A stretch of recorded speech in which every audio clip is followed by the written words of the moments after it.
Salamat po sa Diyos sa pagkaunawa ko po dito. Hindi po pala lahat ng nakasulat sa Biblia ay susundin natin. Halimbawa po ito yung kay Noe. Specific po pala iyon. Sinabihang humayo kayo at magpakarami. Dito maraming namamali base po sa aking experience. Hirap na sa buhay, nagpaalaan na akin pa. Hindi ko alam kung expression lang nila ito, pero realidad kasi ito.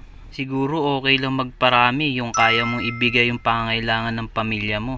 Kaya mong kandiliin, higit sa lahat matuturuan mo sila sa aral ng Diyos. At yung tungkol po sa pagkain na may mga bawal, sa mga taga-Israel po pala ito. Inutos sa panahon po ni Moises. Meron po kasing mga relihiyon nagtuturo pa po nito.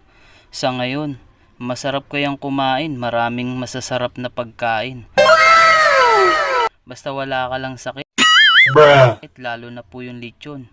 Ingat ka lang, baka taasan ka ng presyon, ma-high blood ka. Huwag mong subukan, masisira ang buhay mo.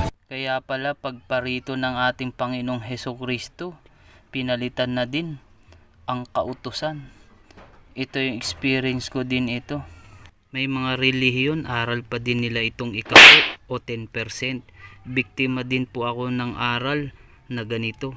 Salamat po sa Diyos na unawaan ko po itong 2 Korinto 9:7. Tungkol naman po sa pangingili ng Sabat, ito po yung lumang libadura, yung ginagawa ng mga taga-Israelita na nagpapahinga po sila sa araw ng Sabat.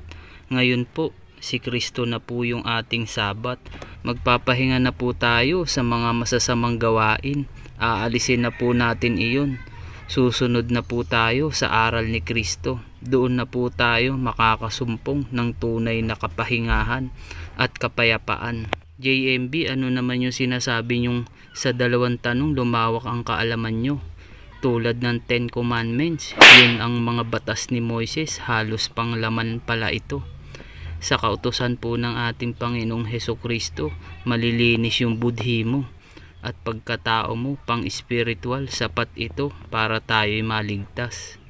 Malalaman nyo po itong mga hiwaga at talinghaga at mga karunungan, makinig po kayo. Ipinangangaral po ito sa loob ng MCGI. Bumisita po kayo para mapakinggan nyo din po yung aral.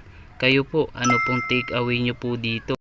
Senggo ka, irresponsable kang ama. Utusay ka ng Diyos, magpakarami. Ayaw nga ng Diyos ng masama eh. Pinutol nga lahat yung kasamaan na yun eh. Alam niyo ba kung sino yung inutusang magpakarami?